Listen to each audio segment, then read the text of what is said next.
Our next presenter is Rachel Bauler. Rachel attends Hudson High School and lives in Hudson. She is the daughter of Janan and Rick Bauler.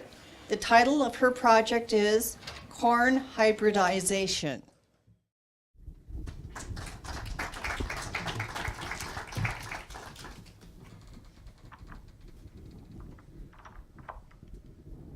The current world population is set at 7.6 billion people in 2018 and counting.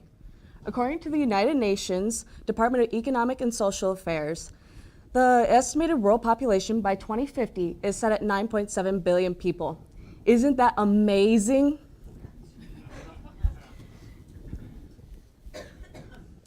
Even through the corny joke, this can be seen as a harsh reality for our world, especially for our farmers today, who are faced with the issue of feeding a growing population with a decreasing number of acres to grow their crops on due to the expansion of urban areas.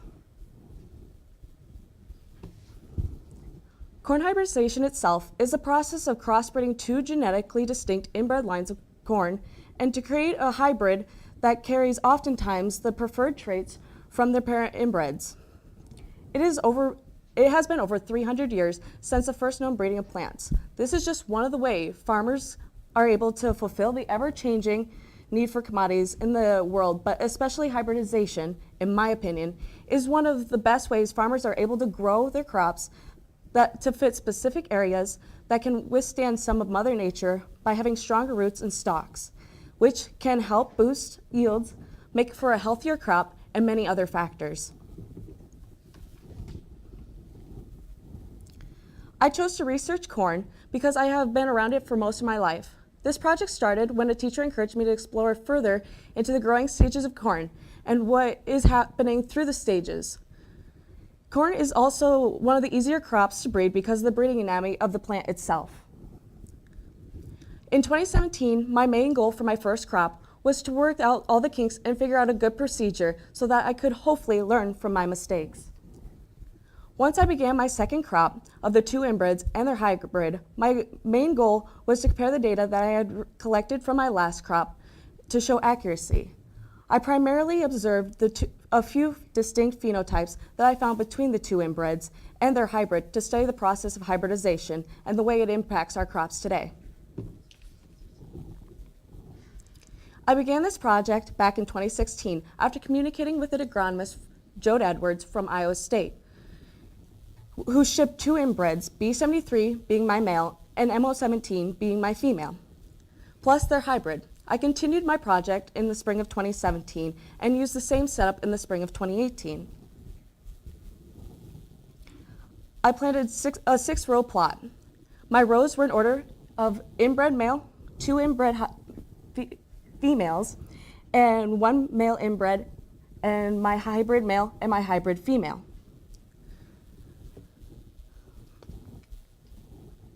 Each row I planted roughly 2 feet apart, and each seed I planted 6 inches apart and 2 inches deep. I kept this same setup because it worked well for organization and pollinating. But for the second crop, of course, it was a new year and completely different weather. I was faced with the fact that I did not really have a spring. It went straight from winter to spring within a few weeks. When there were rainy spells, the heat and humidity would follow. This is something no one can change, so the farmers have to roll with the punches and plant when the weather is right. I planted my first round of seed on May 27th, 2018. On June 3rd, I checked my plot, and to my surprise, the ones shaded in green did not germinate, while the ones that did germinate are the non-shaded ones. As you can see, the ones that did germinate were my hybrids, and only 11 out of the 60 kernels planted the first time germinated. I watched in desperation in the following week to see if the ones I did replant would germinate in the same odd conditions for the beginning of June. June 24th finally rolled around, and I had finally gotten one of each inbred and hybrid to germinate. Excuse me. Another week had gone by, and it was June 17th. I had only 13 more seeds to germinate. Yet, looking at the positive side, I finally had some female inbreds. But this also meant I only had a little over a third of my total crop growing. I knew right away I was going to have troubles on some aspects of my project from here on out. I wanted to try replanting one more time. I knew it was almost too late in the season to be planting, but I knew if I wanted any results at all, I would have to try. Now June 24th finally rolled around, and I had finally gotten one of each inbred and hybrid to germinate. I had 2 male inbreds, 19 female inbreds, and 18 hybrids. By July 1st, my hybrids were growing tall, with many inbred females right behind them. But there were no new germinating seeds, and the male inbred in the 4th row, shaded in blue, so right there, had wilted and died. After my 3 attempts at replanting, I was now out of male inbred seed and hoping for the best with the 38 out of 60 seeds I did have germinate. At this point in the season, I don't think any farmer would have replanted that many times or replanted again this late in the season because they were mostly likely going to be losing money. Through my observations and studying, I still do not have a certain reason as to why I had such a hard time trying to get these seeds to germinate. The weather, ground temperature, soil type, or the fact that the seeds were over a year old all could have played a role into why I did not have a 100% germination rate. Even though I had already replanted twice, I had just enough inbred seeds to try and replant once more to see if I could get any results now that the weather had begun to straighten out and seem more like June. From here on out, the corn remained healthy and strong for the most part.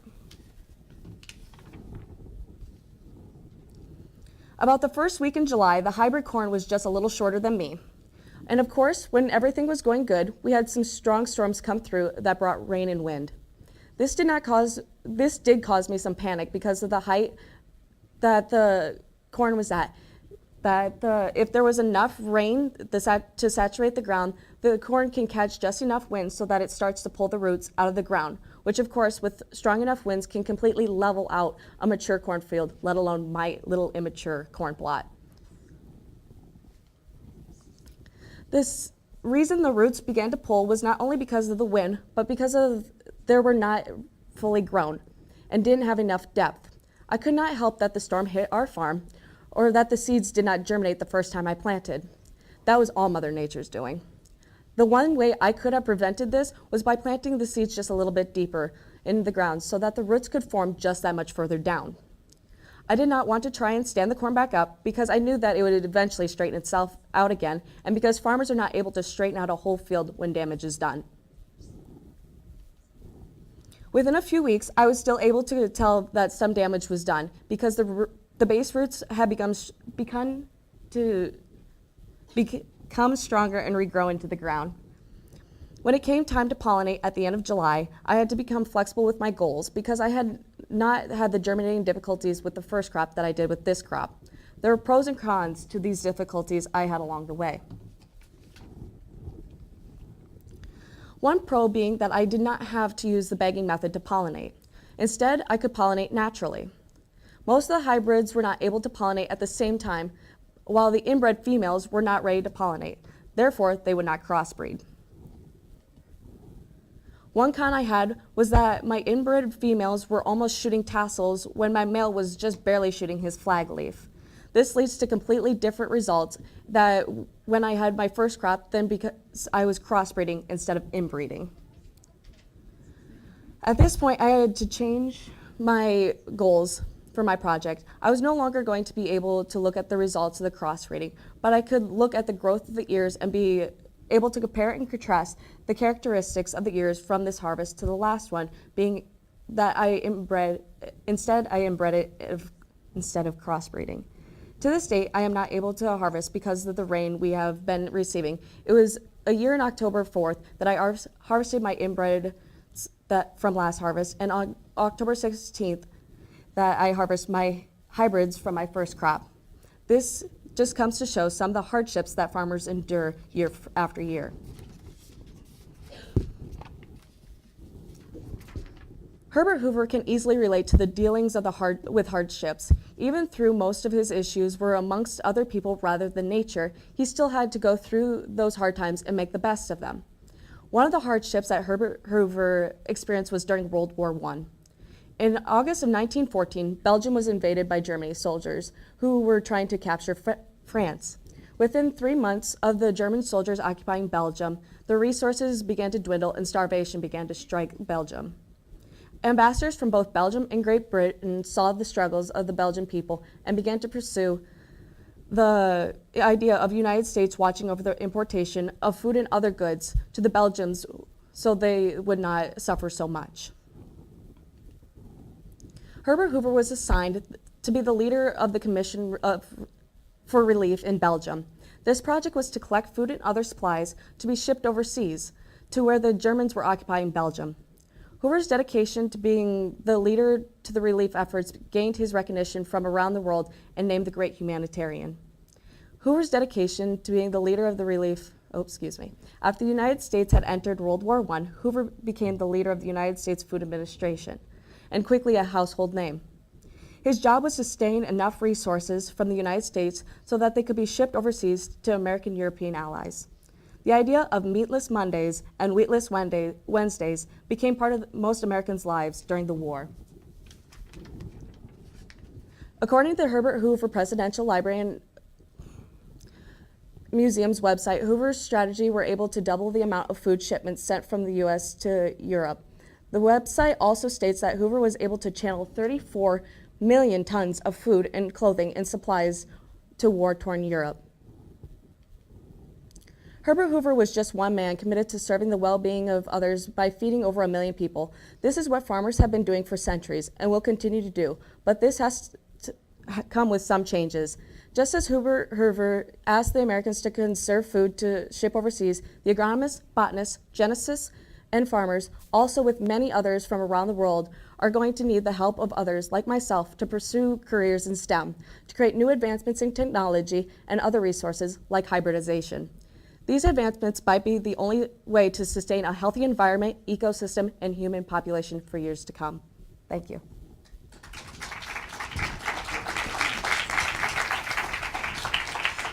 Rachel, can you go back and tell me again why you picked this project and who helped you determine? Do you have a real passion for breeding corn?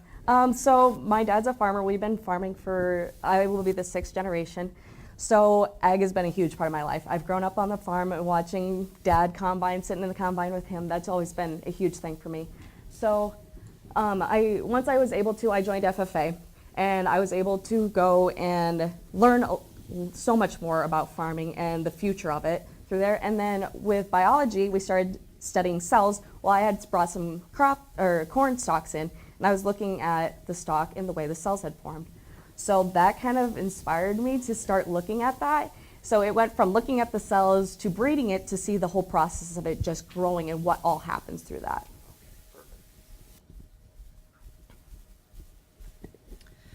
How do you plan to continue this project on, or what do you see coming from this? So right now I have been unable to harvest due to all the rain we've been getting. So I will see here once it dries up, and my dad, I actually tried to plant it about the same time we planted our crop so that we can see, even though it's different seed, I'm able to see just how different and how that impacts that.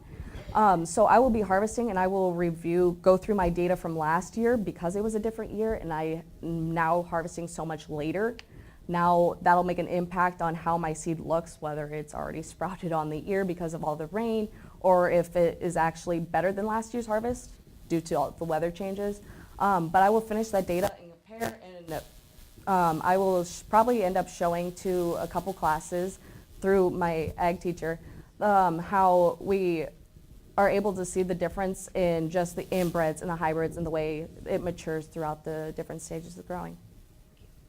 You asked my question, but so I'll ask a different one. Who all helped you along the way, and what was the biggest learning you had from this? Okay, so the main people that helped me, I had he'd been my science teacher for 3 years. He was the one that kind of pushed me and encouraged me to start going further into the corn hybridization and whether I wanted to look at Indian corn, seed corn, what not.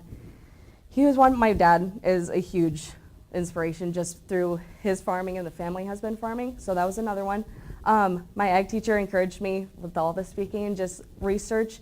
He encouraged me to keep looking deeper into my breeds that I was using. And then one more, I got my seed from Iowa State University. It's a public seed. So Jode Edwards is an agronomist down there that I kept in contact with, and he is the one that actually pushed these seeds toward me because of the difference between the inbred male and female. There's quite a bit of difference. That way I was able to visually see that better and be able to make that comparison and contrast. Thank you. Thank you.